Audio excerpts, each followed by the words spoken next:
Snyder. I'm General Baker. And our company is Kraft Foods Incorporated. With a focus on innovation and quality, Kraft Food has become one of the largest food and beverage companies in the world. The company has experienced tremendous growth over the past 100 years, and in spite of this growth, the company has never lost sight of its goal to help make food simpler, easier, and a more enjoyable part of life. The brands and products owned by Kraft Foods were largely amassed by the Philip Morris Company. The tobacco giant's first venture into the food industry came in 1985 when it acquired General Foods Corporation. A couple years later, it acquired Kraft, and 2 years after that, Philip Morris merged the two companies into one, but it was called Kraft General Foods. They operated separately until 1995, until they were merged, and in the year 2000, Philip Morris purchased Nabisco Holding Corp, and they merged it into Kraft Foods. To remain competitive in today's food and beverage industry, Kraft Foods has had to continually adapt to ever-changing macro-environmental conditions. Faced with economic decline, lower sales, health concerns, and continually emerging technological advancements, Kraft Foods must continually evolve its product lines and restructure its marketing to fit the needs of today's consumer. Three of the environmental sectors that greatly affect Kraft Foods are the economic, social, and technological sectors. For example, the United States has been in a recession. It's coming out of recession. Sales for just about every company has declined lately.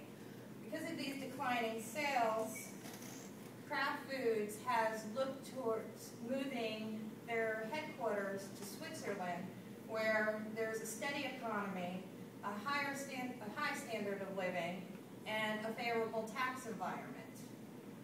Some of the social problems that Kraft has had to deal with is the rising problem of obesity in the United States. In the 1990s, the problem reached an epidemic proportion, and that trend is continuing in the year 2000.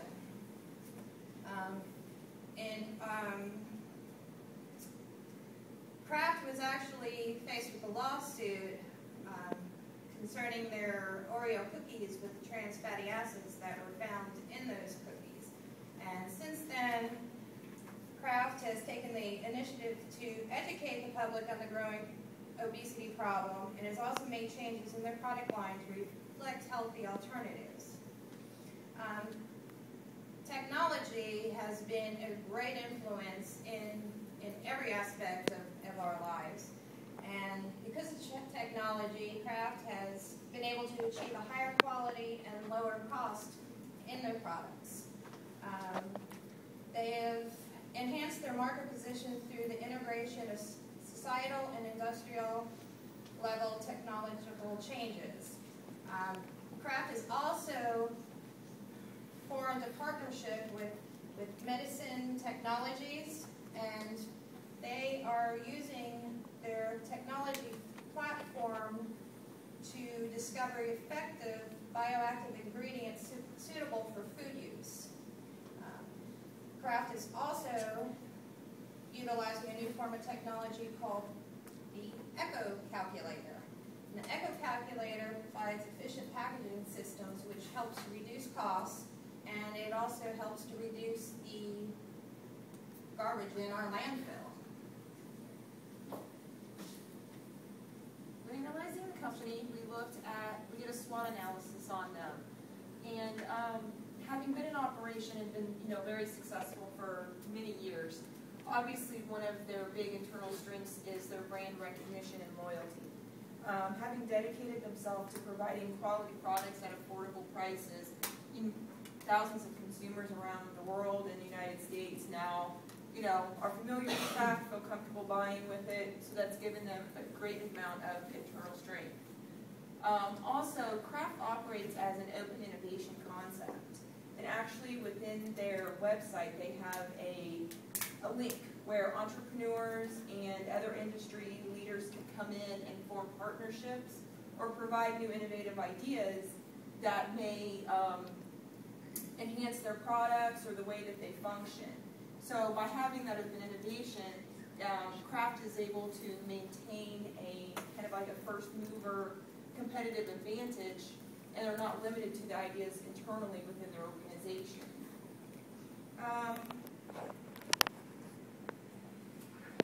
Their weaknesses, they've identified themselves as wanting to become a snack powerhouse.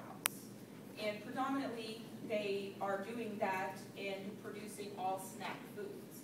Obviously, with the social macro-environmental issues with obesity, health concerns, and things like that, having such a narrow product and focusing just on snack foods, convenience foods that have those trans fatty acids, that I think with time that's really going to become a weakness of their organization, because consumers really are wanting healthier products with healthier ingredients.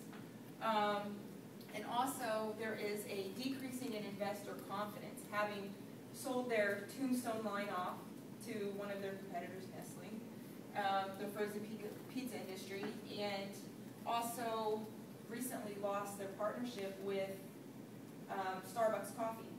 They had partnered with them years ago and began packaging and selling their coffee products. And it actually took Starbucks Coffee from a $50 million a year company to a $500 million a year company. So it increased substantial, their profits. And Kraft was taking approximately half of whatever income from their sales of the products they packaged and being able to keep those as revenues. So with that,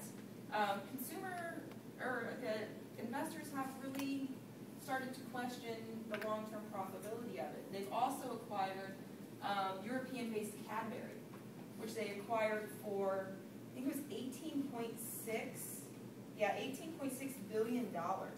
And as of today, they really haven't actualized any profits off of it. Now it's set for a long-term, expansion, and they have to centralize their focus using the resources that they're going to acquire from Cadbury.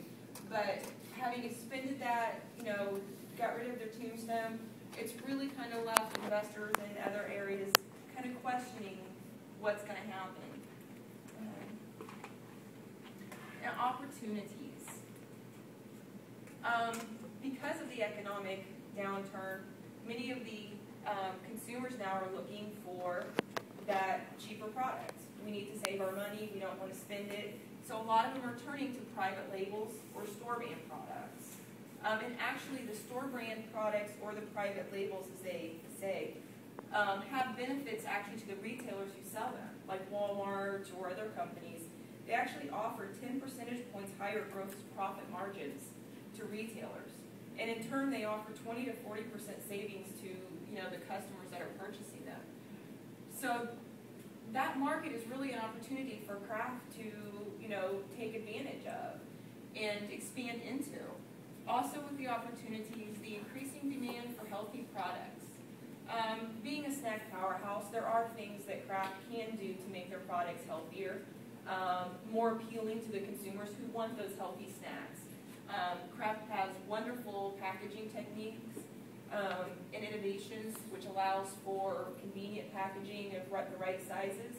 So incorporating the health products and the demands with that packaging, there's really opportunities for Kraft to grow through there. And their threats. Last year alone, the Kraft paid out $150 billion.